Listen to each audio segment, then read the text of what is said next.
Hello friends मु Swapna SK entertainment को आपण मानक स्वागत। आज हेउची एप्रिल 14 तारिख जहां आंबेडकर जयंती रूपे पालन करा जाए।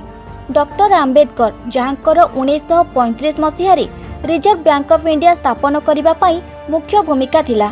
1955 मसीह सुशासन नीति पाई मध्य प्रदेश एवं बिहार को अलग करने को प्रस्ताव देइथिले। से चाहुतिले इंडिया यूनियन राष्ट्रभाषा संस्कृत रे प्रयोजित करिबा पई। कोलंबिया यूनिवर्सिटी रे तांको आत्मचरित वेटिंग फॉर ए वीसा पाठ्य पुस्तक व्यवहार करा जाउची। से इंडिया रो प्रथम व्यक्ति जे कि डॉक्टरेट डिग्री पाइथिले। नेशनल एम्प्लॉयमेंट एक्सचेंज एजेंसी गठन करिबारे मुख्य भूमिका थिला डॉक्टर आंबेडकर कर। आसंतु जानिबा डॉक्टर भीमराव आंबेडकर को जीवनी विषय रे। ता पूर्वरु हम चैनल को लाइक सब्सक्राइब और शेयर करबा को जमा भी भूलंतुनी।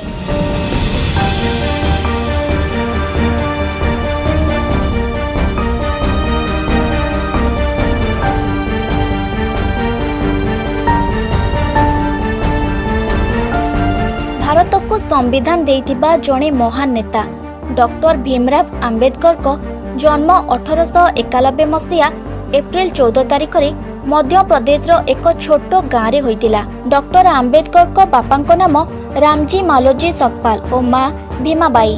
डॉक्टर आंबेडकर तांको माता पितांकर 14 नंबर संतान थिले।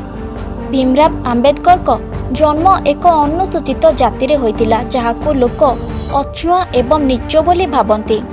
छोट बेले आंबेडकर को परिवार सह सामाजिक और आर्थिक रूप से बहुत भेदभाव करा जाउतला। भीमराव आंबेडकर को छोट बेलर ना रामजी सकपाल।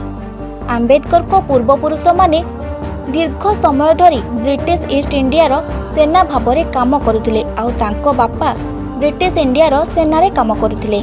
भीमराव को बापा सर्वदा निज पिलामानक शिक्षा उपरे बेसी गुरुत्व देउथिले। 1894 मसीह तांको बापांको चाकरी सरिबा परे मां को देहांत होइगला।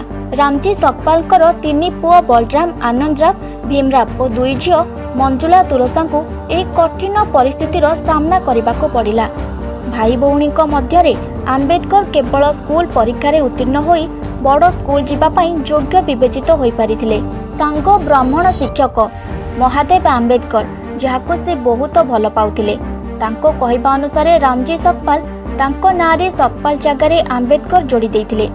सेबेठु आंबबाड़ी नारे तांको गाँव से परिचित। 1930 मसीहा अगस्ट 8 रे किछि शोषित वर्गों जोगु आंबेडकर तांको राजनीतिक ज्ञान दुनिया को आनिथिले जहाकि तांको सुरक्षा पाई सरकार एवं कांग्रेस सृष्टि होइतिला। विवादास्पद विचार गांधी और कांग्रेस रो कटु आलोचना मध्यरे आंबेडकर को प्रतिष्ठा एक अद्वितीय विद्वान एवं विधिवत।